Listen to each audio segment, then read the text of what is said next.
Ayan mayroon pong Oplan Sumbak Summer Vacation. Ang Philippine National Police. Mamaya mapag-uusapan natin yan. Asahan natin, dadagsain ng mga pasahero ang mga pantalan, paliparan, mga bus, Terminal, terminal, simbahan. lahat yan. Lahat yan.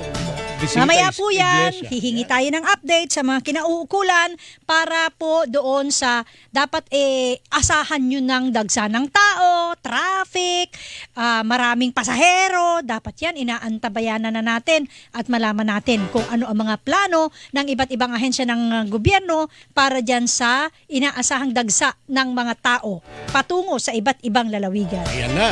At dahil nandyan na rin lang naman sa linya yung ating isa sa panauhin, malaman na natin mula sa panig ng Philippine Coast Guard. Siyempre, yung mga uuwi ng Visayas or Mindanao, sasakay ng barko, pupunta ng Pantalan. Ayan, diba? Roro. Barko, ano pa ba ang dapat paghandaan dyan, di ba? At syempre mayroon din silang isang magandang komperensya na dinaluhan itong ating pinuno ng Philippine Coast Guard. Malaman din natin yan at kung paano makatutulong sa ating mga personnel ng Philippine Coast Guard, yung conference na yan. Nasa linya na po natin, walang iba kundi si Philippine Coast Guard Commandant Admiral Ronnie Gavan. Galing yata siya ng Singapore kung hindi ako nagkakamali. Good morning, Admiral Gavan, sir. Good morning, Admiral. Good morning, Ma'am Tuesday and Sir Benji. At sa Ayan. ating tagapakinig po. Sir, nandito ka na ba sa Pilipinas o nasa Singapore ka pa? Nandito na po ma'am, kahapon pa po ng madaling araw. Welcome back po. Ayun, Ayan. welcome back. Dadakuan Thank natin you yung po. pinuntahan mo sa Singapore, Admiral. Pero unahin muna siguro natin, ano po, itong dahil nga nasasabi ko kanina kay Benji, naku, pahirapan na naman to, ito na. uwian na naman sa iba't ibang probinsya. Sa inyo po, sa parte po ng Philippine Coast Guard. Ano mo abala ang Oo. Philippine Coast Guard? Ano na pagka po ganyan? ba ang mga paghahanda ng Philippine Coast Guard para po sa inaasahan nating dagsana naman ng mga pasahero patungo sa iba't ibang probinsya gamit ang barko, Admiral? Gaya po ng dati, nakasanayan na rin naman po natin ito. Nakahanda naman po yung mga stations natin, yung substations natin nationwide upang mag-provide ng pre-departure inspection. I-check natin kung yung barko po ba ay talagang dapat maglayag at kung lahat po ng mga pasahero ay nakamanifesto. Yun Meron ang din importante. tayong mga K9. Check po natin kung mayroong mga masasamang bagay na naipasok po sa pantalan at sa mga barko natin. Kung yung coastal patrol po natin ay lagi po namang nandyan at yung intensified din yung intelligence efforts natin. May mga sea marshals din tayo on board Yun. na handang mag-assist sa mga pasahero. Ayan. So, May sapat sige na mga barko po ba tayong babiyahe para ma-accommodate yung inaasahan dami ng mga pasaherong magsisiuwian sa iba ibang mga lalawigan ngayong panahon ng Semana Santa? Kasi ito po, taon-taon ginagawa niyo po ito dyan sa Philippine Coast Guard. Sa ngayon po, sa tingin ko po yung Marina po ay nakapaghanda na rin naman po. Sila po yung nakaka-determine kung tama po yung capacity na available. Wala naman po so far report sa amin na may kakulangan po. Ayan, Okay. mabuti yung ganoon, ano? Oo, pero yung mga tauhan po ninyo, sapat para ma-deploy natin doon po sa mga pantalan, lalo na yung papasok at saka yung mga ipinapasok na mga gamit, Admiral. Mas maganda na po ang kalagayan natin ngayon, Sir Benji. Masabi nating hindi na po ganun kakulang yung tauhan na mai-deploy natin. Nasa 30,500 na po tayo ngayon. So, mas maayos na po kaysa dati. Ayan. Importante, Admiral Gavan, na maikintal sa isip ng ating mga pasahero ng Oo. barko, yung kaligtasan nila, ano po. Paano po ba makaiiwas sa aksidente sa karagatan sa panahon na dagsa ang mga pasahero, lalo ngayon, Semana Santa? It takes two to tango, sabi nga nila, Ma'am Tuesday. Opo. So mayroon pong role ang operator ng mga barko. Dapat siguraduhin nilang maayos yung barko nila bago maglayag, lalo na yung mga kapitan ng barko. Yan. Yung mga pasahero naman, ina-advise natin na wag pong gagaya po dati, wag magdala ng mga sumasabog, Yan. ng mga patalim na maaari pong makasakit ng kapwa. Ang gobyerno po naman ay nandito lagi upang ipatupad po yung mga regulasyon. Ngunit nakadepende din po talaga yan sa capacity at yung willingness po, yung sense of responsibility ng shipping at ng mga pasahero na sumunod po sa mga alituntunin. Admiral, alam niyo taon-taon ang dami niyong nakukumpiska. Yung mga coverage natin, ano, na yung mga papasok, talagang, yung iba may dalang kanister. Kasi raw meron silang lutuan doon, mas mura daw dito kung bibili. May dala-dalang aparador. Aparador. Kung ano, Talaga po yatang kultura na po natin Yun na nga mga po Pilipino, eh. ngunit Opo. bawal po yun. Opo. Paano natin na sabi nyo nga kanina may mga sea marshals naman, ano po? So sila po ba yung titingin kung overloaded na yung barko o may mga kargamento na hindi dapat isakay sa barko?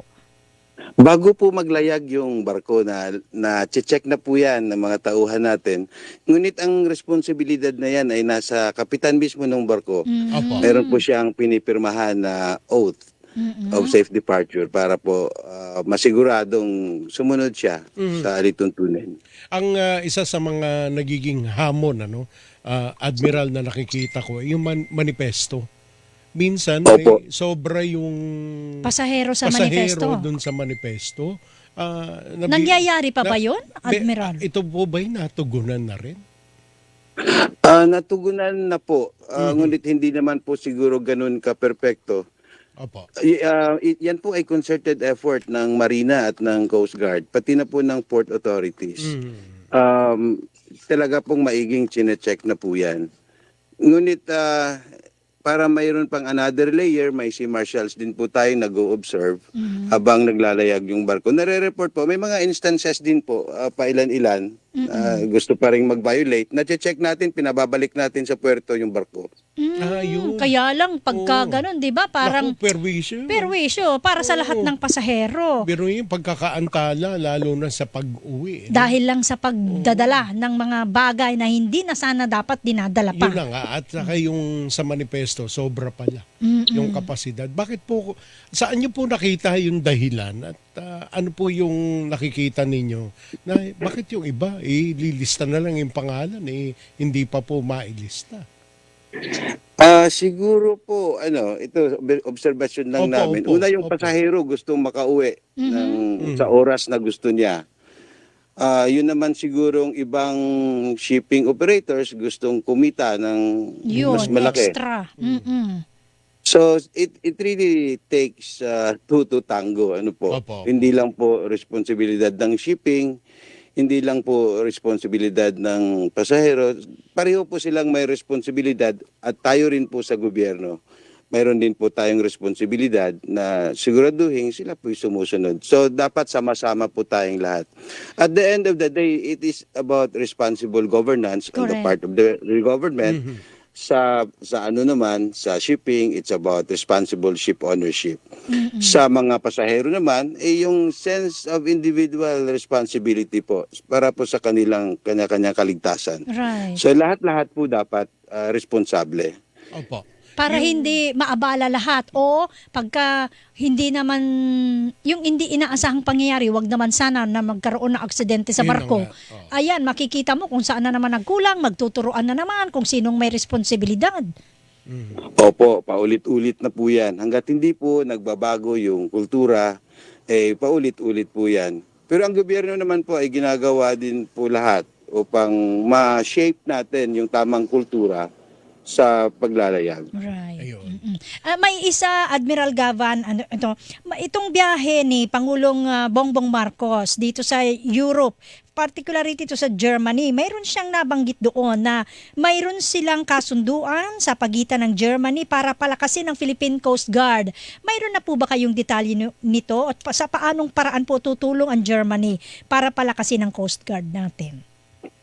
Mayroon pong time dati, kung maalala niyo po, na dumalaw dito yung kanilang Minister of Foreign Affairs. Opo. At doon po na nabanggit na sila tutulong sa ating maritime domain awareness o yung capacity po natin or ability natin na malaman kung ano pong nangyayari sa karagatan. Mayroon po silang pahiwatig at that time na dadagdagan nila yung kanilang suporta po sa Pilipinas. In more specific terms, yung mga drones, magbibigay po sila Yun. ng Wow, drones. drones. Kung maalala nyo po, na-interview Opo. nyo po yata ako nung time po na Opo, yun. opo. So, At- magagamit nyo ito sa pagbabantay sa ating mga coastal areas. Opo, hindi lang po sa pagbabantay, kahit po may mga oil spill, may mga Alright. search and rescue incidents, ganun po. Malaking bagay po yung dapat alam natin in more precise, no, masakto Mm-mm. yung location ng mga disgrasya po. Opo. Ayun. Sa mga ginagawa ninyo, itong mga nakaraang panahon nagkaroon na tayo ng mga oil spill, meron na tayong mga oil spill boom, meron ng ito, yung sinasabi ninyong drone, meron pa po bang kayong mga darating na mga modernong kagamitan para mapigilan po yung pagkalat ng mga ganito? Kung sakasakali at wag naman na mangyari. Na naman. Opo, Admiral. Magsisimula po sa improvement po sa ating plano. Lahat naman po ng operations dapat nakabase sa plano. Yung National Oil Spill Contingency Plan, na ano na po, na isaayos na at naibababa na rin sa regional level, pati po sa mga stations natin. So magiging maayos na po yung pagresponde na sa mga oil spills. Pangalawa naman sa mga kagamitan. Patuloy po yung pagpo-procure natin ng mga basic requirement gaya ng mga oil dispersant, oil spill booms, nagre-replenish din tayo. Pati rin po mga kagamitan sa laboratory natin. Mayroon po tayong mga pinoprocure. So patuloy naman po yung improvement. Maganda po ang suporta sa atin ng ating Kongreso at Senado upang mag-modernize po ang Coast Guard. Alright. Ito. Ito pang isang paksa natin, Admiral Gavan, RICAAP, Regional Cooperation Agreement on Combating Piracy Conference dyan sa Singapore. Bigyan nyo nga po kami ng background nitong dinaluhan yung RICAAP dyan sa Singapore. Admiral, mainit-init pa to kasi kararating nila. Bit-bit pa niya to. Oo, Ha? sige po. Para saan po ito at ano ang pakinabang dito ng ating Philippine Coast Guard at ng ating mga kababayang Pilipino? Maraming salamat po. Unang-una yung RICAA po ay nabuo nung panahon na maalala niyong masyadong tumaas yung incidents ng piracy, yung kasama rin po yung kidnapping at pati yung mga pagnanakaw on board, yung mga boarding sa mga Mindanao. barkong nakaangkla. Ito po ay binubuo sa ngayon ng 21 contracting states, no? 21 na gobyerno. Kasama na po yung mga ASEAN countries, pati rin yung mga malalaking ekonomiya sa bansa katulad ng US, UK, Norway, Japan, Korea, China, at marami pang iba. Ang purpose po nito ay para po magkaroon ng mas magandang monitoring sa mga insidente ng piracy upang makapagplano po ng sabay-sabay yung mga bansa paano ito ma-address. Sa ngayon po ang magandang epekto, after several years, 2004 po ito nagsimula, wala na pong piracy and kidnapping na nangyari dito po sa Asian waters.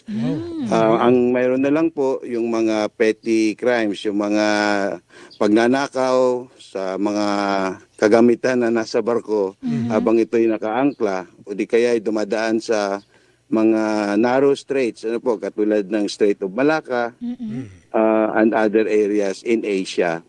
Tayo po, ma'am, ang chairman sa ngayon, nasa second term ko na po ngayon. Ito po yung position na yung unang term po ay minana ko po sa aking predecessor, si Admiral Abu. At yung pagpunta ko po ngayon sa Singapore, nire-elect po nila tayo para ituloy po yung chairmanship for another 3 years. Ang pakinabang po nito sa lahat. Ang pakinabang po nito sa lahat, alam niyo naman po siguro na 80% ng trade sa buong mundo ay dinadaan po sa karagatan. Yes. At pag mataas po yung piracy and kidnapping at saka yung robbery, ay tataas din po yung insurance. Pag tumaas po yung insurance, tataas po yung cost ng shipping, Correct. tataas din po yung presyo ng mga bilihin. Mm-mm. So ang pakinabang po nito, pag na-address po natin yung piracy at yung mga armed robbery, pati na po yung kidnapping at sea, ay mas gaganda po ang ekonomiya ng mga bansa at gaganda rin po yung buhay ng taong bayan, kasama na po ang Pilipinas. Okay. Alright. Maganda po itong combating piracy, ano? Pero kagaya natin, malapit tayo sa Malaysia, malapit tayo sa Indonesia, Vietnam. Kumbaga, napapaligiran tayo ng ilang bansa na mga kapatid nating bansa, no? Dito po ba, kasi yung komunikasyon, ito po yung napakahalaga. Naayos na po ba yung komunikasyon na pwedeng mag-communicate yung Philippine Coast Guard sa mga Coast Guard nitong ilang pang Ibang mga mga bansa para mas lalong mapigilan? Wag naman. Sabi nga nila, hindi po natin ma-perfect yung mga crimes, ano? Pero wag naman. Pero kung sakaling mangyari yon, para mas mabilis po yung Responde. pagresponde. May ganun po ba tayo? Compared po sa dati, Opo. mas maganda na po ngayon kasi pati rin po social media nagagamit na rin po natin. Ayun. Sa ang importante dito, na narinig ko rin po to sa inyo, Opo. ang pinaka-importante po kasi dito yung relasyon ng bawat isa ng mga bansa. So kung willing po na mag-share ng information ng agaran yung bawat participants dito sa RICA, mas madali pong marespondihan. Yung mode of communication naman po sa ngayon dahil sa teknolohiya, hindi na po siya kasing challenging Dati. katulad nung araw. Pero marami pa po tayong kailangan gawin. Kailangan po natin na mas integrated yung ating communication systems.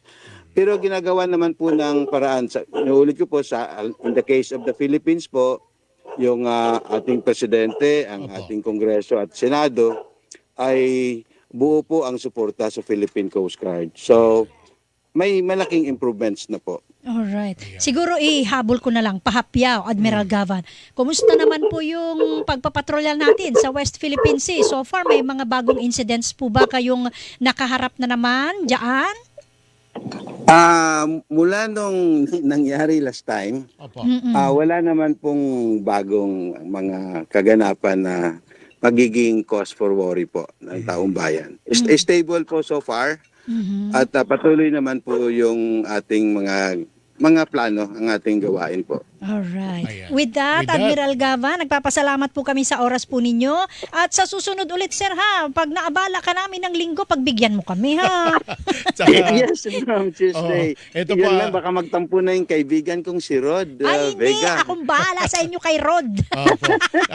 Congratulations at welcome back at nakabalik po kay Ritz sa Pilipinas. Opo, Sir Benji, maraming salamat Good luck po. Kailangan po namin kayo upang mapaabot po natin sa taong bayan yung mga ginagawa po ng pamahalaan, lalo na po ng Philippine Coast Guard. Thank you po. Salamat po, Maraming Admiral. At Salamat. magandang Thank you umaga po. po. Thank you po. Opo. Mga kapuso, ang nakausap po natin ang Commandant ng Philippine Coast Guard, si Admiral Ronnie Gavan. Kasi yung asawa niya, Kilingan, walang pinopro